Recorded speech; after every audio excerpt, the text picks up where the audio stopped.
Hello, and welcome to this installment of the Church Lab's Burst Your Bubble series. I'm Pam Jarvis. I'm TCL's pastoral assistant. The Church Lab has two main mission goals. The first is to offer innovative paths to spiritual maturity, which we do by centering around interfaith dialogue. But we also have worship and small group explorations happening. The second function is a laboratory for new ways to do church in the evolving landscape we find ourselves in these days.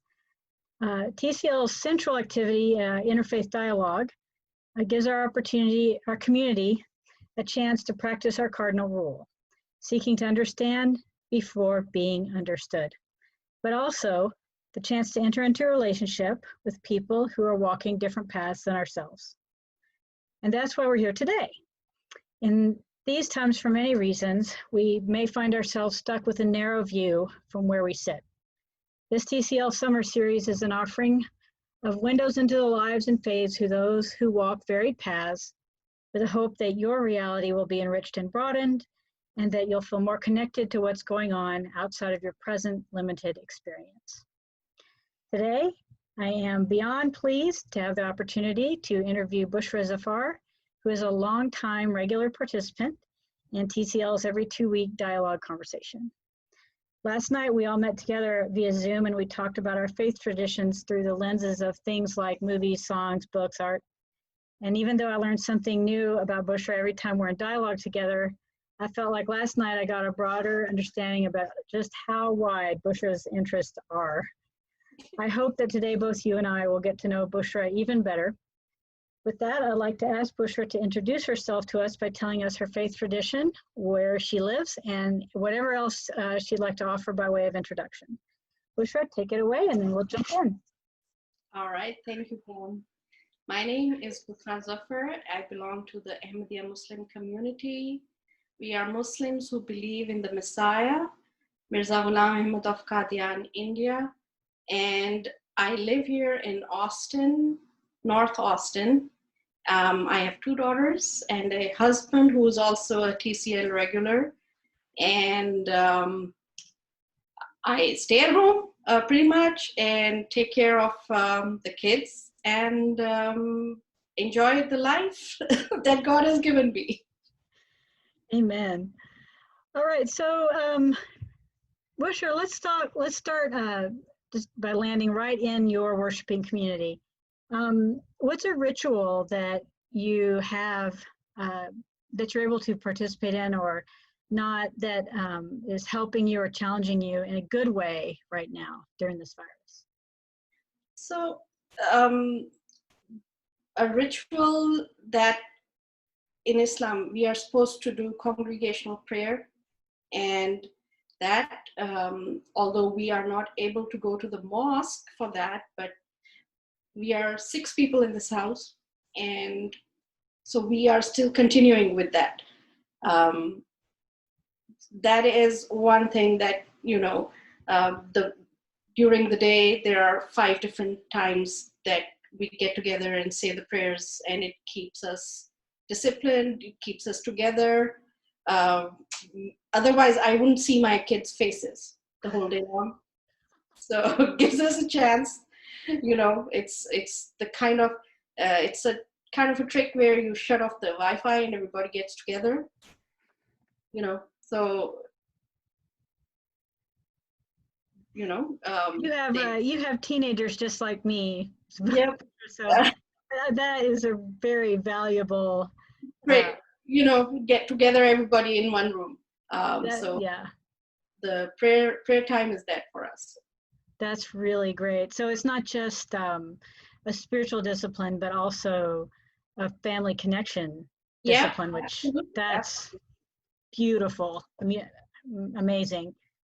What is a sacred text? What part of your sacred text has been really speaking to you through this Corona season?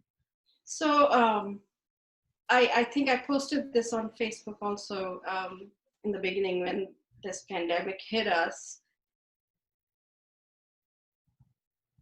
The one thing that came to my mind was these words, kun fayakun. and they mean, what they mean are that, when God decrees something to happen, it happens. He only has to say, be, and it is. And these words he spoke to Mother Mary, in fact, when she was in distress after finding out that she was pregnant with Jesus while she was still a virgin. Oh, is this, and how will I cope with it? And God told her that, when I decree something to happen, I just have to say be, and it happens. So that was kind of the way I felt. Like, I was feeling like a lot of us were distressed because of the environment, because of all the problems the world was facing and it felt like we couldn't do anything about anything. And all it took was from God for something to happen, and the airplanes were grounded. Like, the cars were in the garage. We weren't burning fuel that much. And just one, I was focusing on that one part about the environment, that, this, that it, be, and it happened. And we don't have any control over anything. And once you give over your control, things sort of become easier. You give up your control not to a human, but to God. It's an act of trust. I hear you saying, yeah. It's a burden that gets lifted off. Mm-hmm. That's beautiful. Thank you for that. What is a part of your faith tradition's history that feels helpful to reflect on or share during this season? So anytime a prophet comes, there is persecution. Prophet Moses went through it, Prophet Jesus went through it, Prophet Muhammad went through it. So all the prophets, basically. And there's persecution immediately, like, even if they see the miracles, they don't have the open hearts to accept it immediately. Mm-hmm. So, anytime we go through trouble, I feel like the prophets have seen troubles bigger than these. These are just minor compared to what they went through. We're not being put on the cross. We all have crosses to bear, and we can go through this. We can do our little parts and just trudge on along, and maybe get some enlightenment on the way. That's actually really good advice, I think, in general, but especially in situations that we find ourselves in now, with mm-hmm.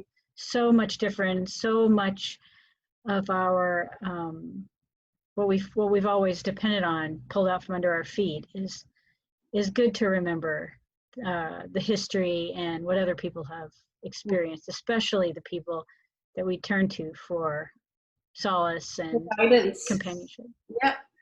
Yeah, I love that. Thank you. Why or why not is your faith tradition of particular importance to you during this season? So, as we spoke earlier, there is a discipline in Islam, and dealing with anything like the pandemic requires discipline. And so, and I always find like guidance from the words of the Prophet Muhammad, who said that if there is any kind of illness, do not go there. And if you are in a place where there's a plague, don't go out of there. So he basically told us what to do. And that's what we are trying to follow through CDC guidelines as well. Isn't that just amazing that someone who lived so long ago would have something to say so relevant to our exact situation? I mean, look, every 100 years we went through the Spanish plague, flu. Sorry, not the plague. Spanish flu 100 years ago, but we were not that connected at that point. So the world didn't see the kind of pandemic that we are seeing right now. We didn't have the connections at that point. But the world has been going through these from time to time.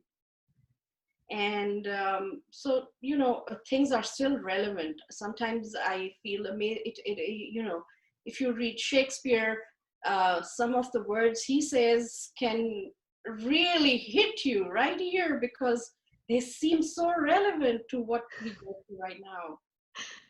We'd like to think that we're progressing along, that everything's getting better all the time, and maybe in some regards it is, but some of these issues are just perennial and just speak to the basic human experience, I guess. So that's great. So have you found your a favorite joke or a meme that about the coronavirus or this period that makes you laugh every time you see it? So at the beginning of the pandemic, my nephew, who is in Pakistan, and he posted a meme, and it was something like to the effect that once we went into lockdown, we realized that we had already been living in lockdown. Oh no! Oh gosh! But I mean, I almost hate to laugh at that, but since you are, I will. That really was funny. That is the opposite of what we're experiencing in the U.S., where many people simply just don't want to stay at home. Oh my gosh, the value of freedom, right there it is. Yeah. Last night we talked a lot about movies and songs and books and stuff. So what's your favorite? What is the non-corona thing that has helped you have fun during this last several months? So after a very long time, I heard a book, like audiobook, Catch and Kill by Ronan Farrow. And I listened to his podcast, Catch and Kill podcast as well. And it was after a very, very long time. It's not a fiction, but it reads like a thriller. So I'm writing it down. How are you listening to a lot of audiobooks? Is that your main go-to for books these days? No, that was, as I said, after a very long time, I touched a book. After a very long time, not even touched a book, I listened to it. It's been hard to. I tend to listen to books and podcasts when I'm on road trips, like in the car for a long time. And since I haven't been in my car hardly at all, I haven't listened to any of that like I normally would. I'm going to be so far behind on This American Life by the time this is over. I'll be able to go drive up to see Donna and Jean at that point and listen to them all. So what's the hardest thing about COVID-19's effect on your life and your family? Just not going to the mosque and not being able to see our friends, not being able to travel to Pakistan to see our family, because it's been quite some time since we went back to Pakistan. And Mariam, my older daughter, just graduated, and we had been planning to see my parents. So that is one of the hardest parts of not being able to see your friends and family. It's so hard. It's so hard. It's the worst. That's the same. I can't go drive up to visit my mom. We have 6 people in the house, so we keep busy. Yeah, I mean, you are lucky in that regard, for sure. Yeah. I mean, if it was just the 4 of us, I think I would go crazy. Yes, yes, I completely agree. I've been very blessed to have company in my pod and my situation. So, what's the best thing about shelter in place, or some other inadvertent effect that you've discovered? Have you found any blessings? The blessing is that the environment is not suffering as much, hopefully. It's really true. Maybe this is the shot in the arm. Our leaders are not interested in doing anything to save the environment. So maybe this is what we needed. Because, the environment. I was devastated to learn that the coral reef in Australia was dying, and I've never been to Australia. I was hoping maybe one day I could go there and see it, but it will live long enough for me to be able to see it. Well, maybe this, although really terrible for many other reasons, will contribute to your ability to one day actually see the coral reef in Australia. That would be a blessing for sure. Thank you for that. What are several ways you're taking care of yourself? Like, what are you doing to care for yourself during this time? So my escape is in music. And as we were discussing yesterday in our meeting, Sufi music or, spiritual music is what attracts me more. So that's the kind of my go-to for relaxing, for escaping. So even if I listen to the music, and that really relaxes me. That's nice. That's good. That's good. I love it. Bushra, is there any other thing that you'd like to share with the community at large about that you haven't talked about yet? I would actually like to ask you the question, Pam. If you have any questions for me, if you have any curiosity about something, I would love to answer that for you. Well, I know some about your community and your faith from our experiences together and having visited your mosque. But I guess what I'm really curious about is two things. One is, are you able to participate with your community at all? How are y'all maintaining connection with each other? And also, how are you caring for each other during this period? So what we are doing right now is we are having Zoom meetings on the local level. And I think we are more involved right now before pandemic, because everybody can join in through the Zoom, and we are having book clubs every other week, or maybe even every week. So, and we are having local programs, then we are having national programs through Zoom as well, which means our national chapter headquarters is holding programs where people like 2,000 people show up on a Zoom meeting.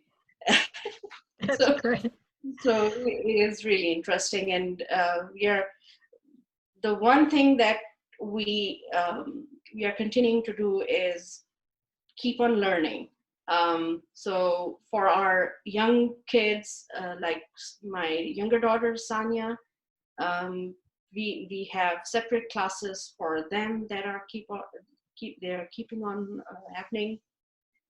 School's out, so our Sunday school is out as well. Mm-hmm. Till the regular school start, and then our Sunday school will be back. But still, we keep on doing other kind of learning through Zoom. And how have you found that you've had particular community members who have needs or have y'all been able to maintain connection with people who may be especially lonely or be out of work, that sort of thing? Not so much in my local community, but generally I've asked my friends around, call them, checked in with them, see if anybody needs anything. So far, everybody seems to be doing okay. The government check helped, I think, a lot of the families and individuals also. I hope the government keeps on helping the people, especially since I had worked at Kohl's, and these are some of the essential workers that are getting minimum pay. Yes. And they are out there putting their lives at risks for us. And,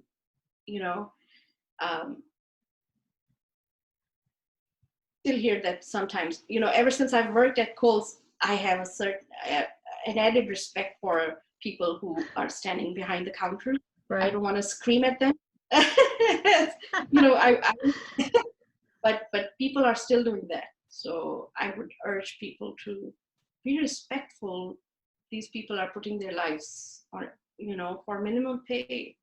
So I hear you being very thoughtful about your there's fellow man. There is no amount of money that would be appropriate for them to be putting their lives at risk. Right. But everybody needs to make a living, and just be respectful. That's Bushra, I hear running through that gratitude. I hear you being aware and grateful for the people who are out there doing the things absolutely. And it is my privilege that I am sitting here and I'm not outside working. It is a privilege.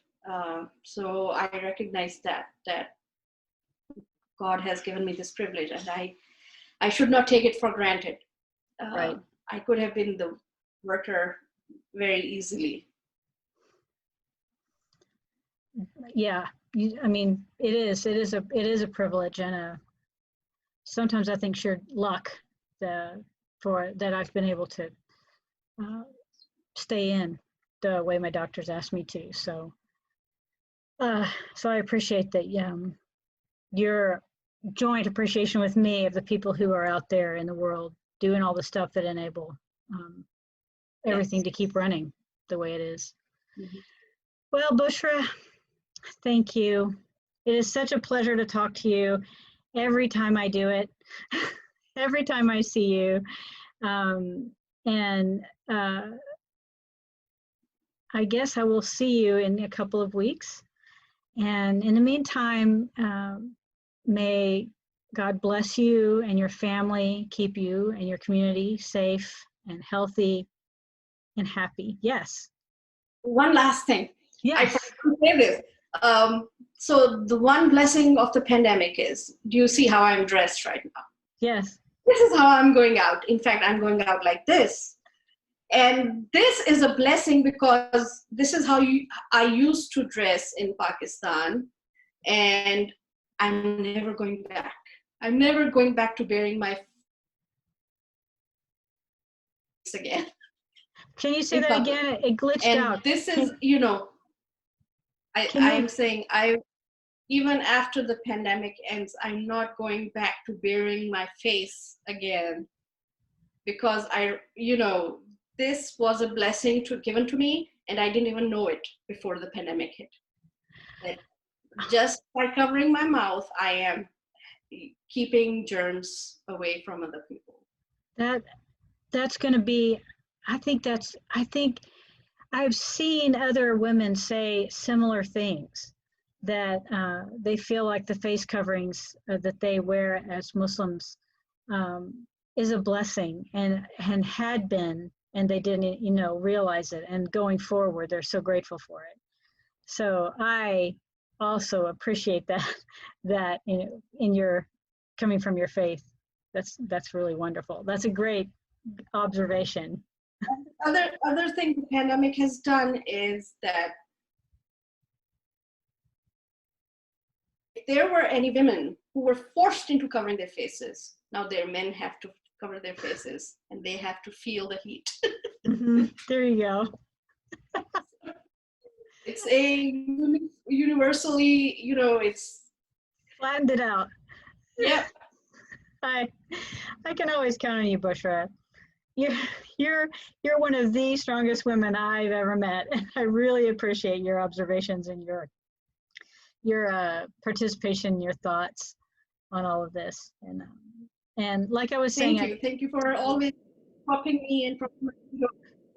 Thank you, Pam. You're no problem. And thanks for being a part of TCL community. I couldn't be happier to know you and for you to be part of my circle of friends. Thank you. I appreciate that. And I feel the same way about you Great. and everybody else that we interact. Sweet. Yeah. And I'll let you go, but I will see you in a couple of weeks.